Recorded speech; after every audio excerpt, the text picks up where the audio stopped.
We are joined by Dr. Camilla Forkosh-Levan, a licensed practicing psychologist and business consultant, joining us live from Jerusalem. Camilla, as far as what we should expect from the psychological toll of not only being held underground in tunnels by a group of armed terrorists for 477 days, how do these women even begin their healing process now that they are finally back home in Israel? It's a really beautiful question, and again, thank you all, the whole team, for covering these kinds of issues. We don't know yet exactly what they're feeling and what's going on with them. Some of the comments we all, I think, watched the news were correct, that while we see them smiling, thank God that they're like physically walking and everything like that, but really we don't know of the injuries, and we certainly don't know the injuries. They are psychological and emotional, and while they need to be smiling, and it's good and it gives a lot of power to us as well as a community, and I'm sure there was some instruction to that as well from the other side, but we do not know, and we will not know. As the days will continue, we will know a little bit more after they come down from the high, and from excitement and from all the fear and from everything that they've gone through. We will see slowly more and more of what the effects actually were, and I think it's very important to observe and to have the support of the family and to support of the professional community, and to do it slowly and very sensitively as well. Camilla, can we compare this at all to the past released hostages? Because in the November 2023 deal, we've already learned about the trauma that those hostages endured after 50 days in Hamas captivity. These women are returning after 477 days. How do these experiences differ, or are they relatively similar?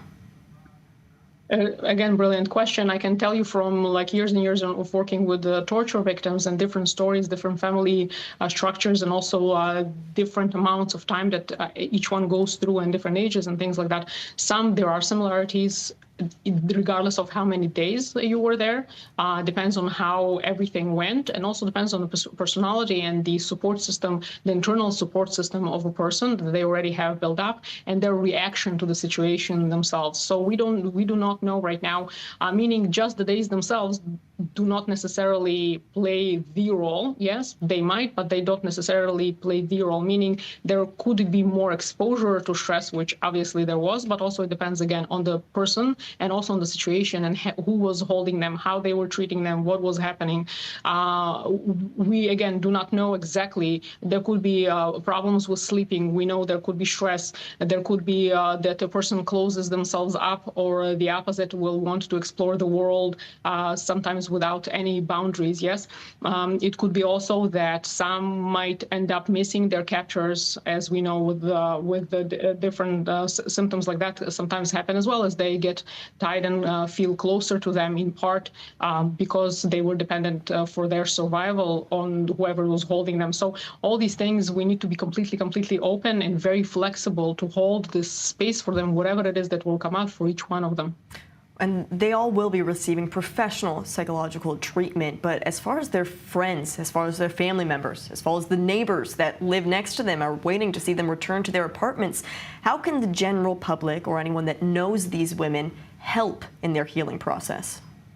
Again, very beautiful question. I would very highly suggest that for sure, the people that are close to them, the first, second circle, meaning family members and friends, do also seek their own counseling and support, partially maybe also with a therapist that actually work directly with the released hostages, so they can guide them better. Depends on each individual situation and each individual person that they might need, because sometimes it might be just to leave them alone a little bit more to sleep. Sometimes it might be to just invite them for a cup of coffee and joke around, talk about other things, to give a sense of normality and somehow give a little bit of a direction without necessarily saying it, but showing it. Yes, of like, we're just going, I don't know, for a run, right? So like, because sometimes even something like that might be very difficult. There might be fear to even go outside. So it's very important to work together with a team that's going to be guiding the released hostages for the family members and for the friends, because they are themselves will be very important part of their recovery, but also they themselves have have gone through a very big traumatic event, sitting there at home, it should be for no one, right, to even imagine the degree of fear and desperation to wait and to not know what's happening with your child or with your friend or someone that you love, and you know that they're alive, and sometimes you don't know if they are and what's happening. Just that terror and that fear that people went through, they need for sure also a lot of help. Well, that's Definitely, the plight of the Israeli public as well, because as well as these family members, these friends, the Israeli public has been in this sort of trauma for 477 days as well, waiting for images like this. And it is a bittersweet moment throughout the course of this ceasefire to see these freed hostages finally return home. And so for anyone watching as well that is feeling the emotional impact of this, how can they best take care of themselves during this difficult time? I think that this is really the time not to be shy and not to feel that I can just handle this alone. It's a little bit of a cultural thing where we don't yet, as a culture, completely understand what therapists, psychologists, and what are we all there for. So it's not just in extreme cases, which in this case it actually kind of is, but it's also when a person just isn't even sure. Come to us, ask us. If we can't take you, we'll refer you to somebody. We know each other, and a lot of us also, even if there's a financial difficulty, work on sliding scale payment schedules. Different organizations. There's so much. Just reach out to any of us, and we will help guide you, even if you're not sure. Again, or either for yourself or for family members.